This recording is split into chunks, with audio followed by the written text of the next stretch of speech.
Ooh.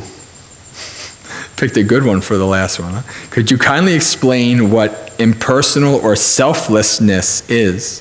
For example, if somebody yells at me for something I did, which he thought was wrong, how can it be impersonal? How can it be impersonal?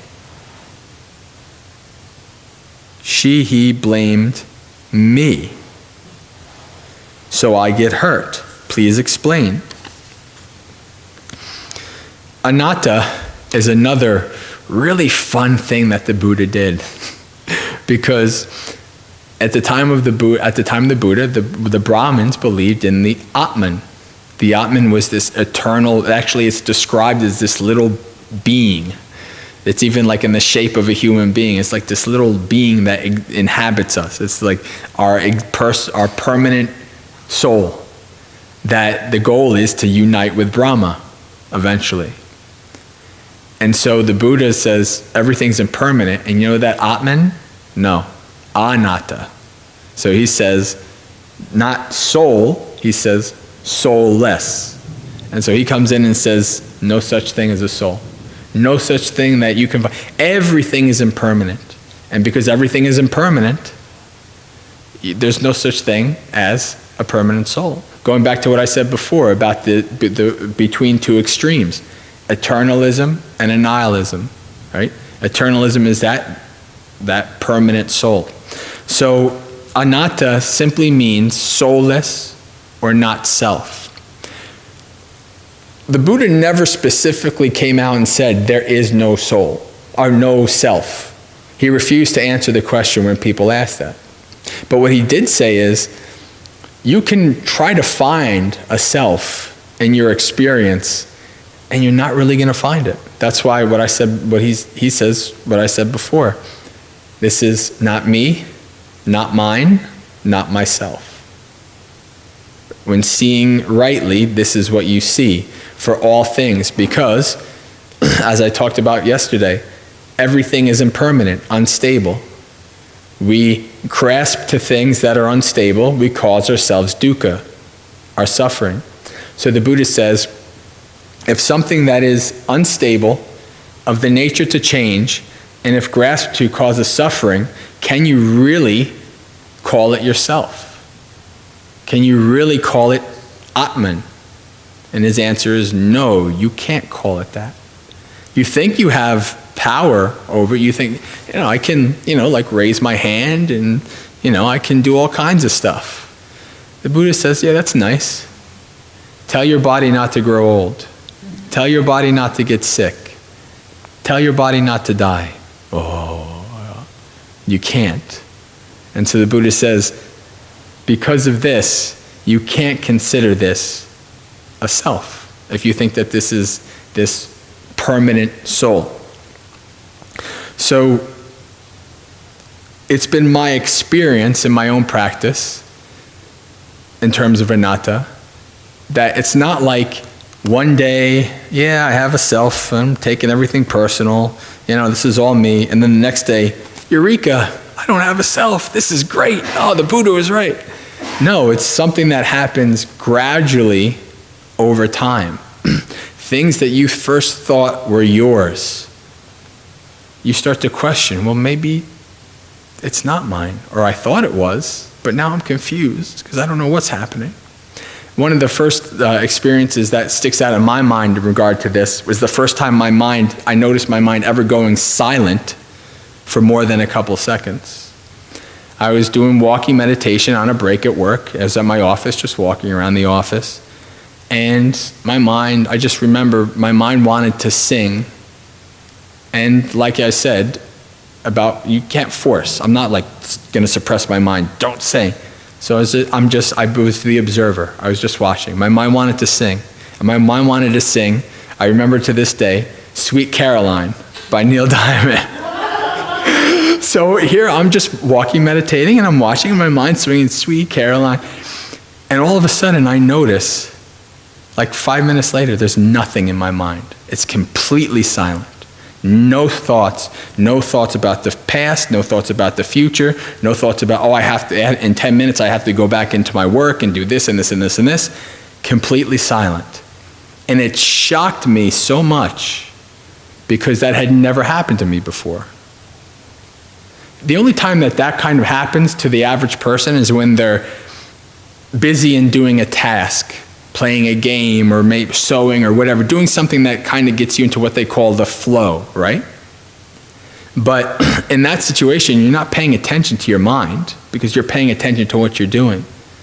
But when you practice, what can happen is you get to the point, you set the groundwork for your mind to go quiet, and you're fully aware and mindful that it's totally quiet. And the first time that happened, I can remember myself thinking, there's no thoughts, but I'm thinking, what's going on? What am I doing? I was totally confused. And I remember coming to a retreat and asking Bhante Sila, telling him this experience. What does this mean? What is this called? These kind of trying to understand this. And what I've come to find out, what I've come to understand it now is that was the beginning of understanding Anatta. It wasn't, it's not like, I'm such a high, it wasn't a high thing. It was just the beginning. It was the first step. I think of it as like there's a big iceberg and you're just chipping away. Chip, chip, chip, chip, chip.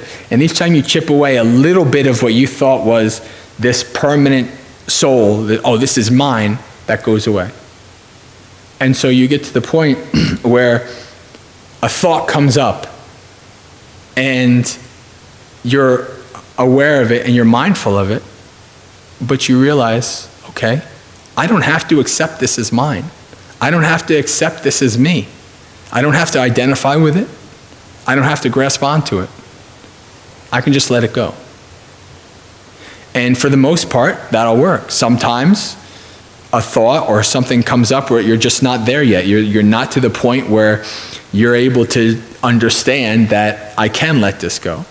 And then you have to fall back and you have to work on being mindful and examining it and stuff like that. But that's really what this is. It's something that comes with the insight of practice, that you realize that you have a choice. You realize you have a choice, that you don't have to follow along. The example I always use is anger, because it's an easy one to use as an example. What happens with the average person when they get angry, and I mean really angry, it's like somebody takes you, puts you in a roller coaster, straps you up, you can't get in, and you're on that roller coaster to the end of the ride. And then you get to the end, and you're like, holy crap, what did I do? I was so angry, this happened, and that happened, and all these things, and then the police came, and yada, yada, yada. All these things. When you get to the point where you're able to at least be mindful enough to see those thoughts arise, mindfulness gives you that time. When you're aware, when you're mindful, you have that time because you see it coming. And so it's like somebody's leading you to the roller coaster, and then you see the roller coaster and you're like, yeah, no, I'm not getting on that. I'm stopping this right here. And so that's where you're stopping it from coming from your mind to your words and your deeds. Right? So this is the power of seeing things in this way and examining things in this way. But I found, just like I said, if something's really strong and I'm like, this is not me, this is not mine, this is not myself, and then it's just laughing at me, it was like, you don't really believe that, you're not there yet. And I'm like, yeah, crap, I'm not there yet. I just have to. And then there's many things where I can be, a thought comes up, and I was like, yeah, I'm not going to follow this because I see the danger of it. Yeah, it's pleasant. Like anger can be really, really pleasant. You can like righteous saying, it feels so good to be angry, right? But then you understand the gratification of it, but you're not understanding the danger of it. The suffering that can cause if you allow that thought to become words and deeds. Even just the suffering, the danger of it being in your mind.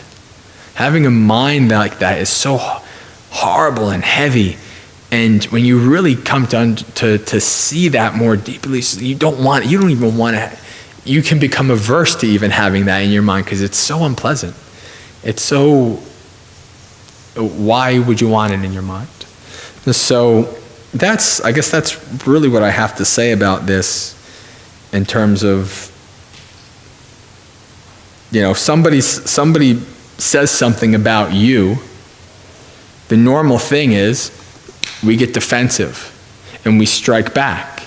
The reason why we get defensive is because what they said, I took personal and I held, and I said, yeah, this is me. Some of the ways you can work on letting that go is trying to de-escalate the situation. You make the effort, say, I don't want to make this worse. And you apply the tools that you know how to apply to try to de-escalate it.